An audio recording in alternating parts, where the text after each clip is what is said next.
Hello लोगोफोर दिनैनि गुबुन मोनसे गोदान आपडेट भिडिअहाय नोंथांमोन गासैखौबो बरायहरनाय थालाय बायदि नोंथांमोननिसिम आसा खालामो भिडिअखौहाय जागायनायनिफ्राय जोबजासिम नायलांगोन होननानै एक्चुअली नोंथांमोनाथ' भिडिअनि टाइटेल आरो ससे इन्ट्रोखौ नायनानै एसेब्लाबो हमनो हाखादोंआनो जानांगौ दे लोगोफोर जे दिनैहाय आं मा भिडिअनि सायावहाय आपडेटखौ लानानै फैदों। एक्चुअली लोगोफोर आं दिनैहाय पिके वेलनेस इउट्युब चेनेलनि गेजेरजोंहाय रिलिज जानानै थांनाय अफिसियेल मोनसे मिउजिक भिडिअनि सायावहायनो नोंथांमोननिसिम सर्ट आपडेटखौ लानानै फैदों दे नोंथांमोना बेनिखायनो भिडिअखौ जागायनायनिफ्राय जोबजासिम नायलांबाय थाबानो जाबाय दे। जाय मिउजिक भिडिअनि टाइटेलानो जादों माथा गरमनि लोगोफोर ओमफ्राय नोंथांमोना सोर बे मिउजिक भिडिअखौ नायखांखो कमेन्टनि गेजेरजों फोरमायहरबानो जाबाय दे लोगोफोर।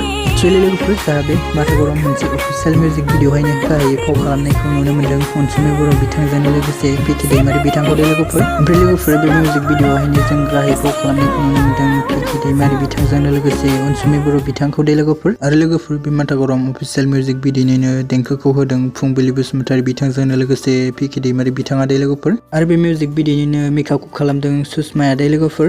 ओमफ्राय लोगोफोर बे मिउजिक भिडिअनि कनसेप्ट आरो डिरेक्सनखौ होदों कार्लामाक्स दैमारि बिथाङा दे।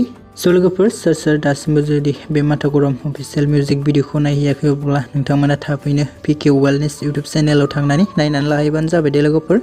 लोगोफोर बिदिब्ला दिनैनि सर्ट आपडेट भिडिअआ बेखिनियानो मोनदों लोगोफोर। आसा खालामो नोंथांमोना भिडिअखौ नायनानै मोजां मोनदों। भिडिअखौ जुदि नायनानै मोजां मोनदोंब्ला अन्नानै भिडिअखौ खनसे लाइक खालामनानै होबानो जाबाय दे लोगोफोर। आरो लोगोफोर सोरबाफोर जुदि चेनेलाव भिडिअखौ गोदानै नायगासिनो दङब्ला नोंथांमोना चेनेलखौबो साबस्क्राइब खालामनानै लाबानो जाबाय दे जाहाथे आंनि गोदान भिडिअफोरनि आपडेट होनायनि नटिफिकेसनफोरा नोंथांमोननियाव थाबैनो सौहैयो दे लोगोफोर।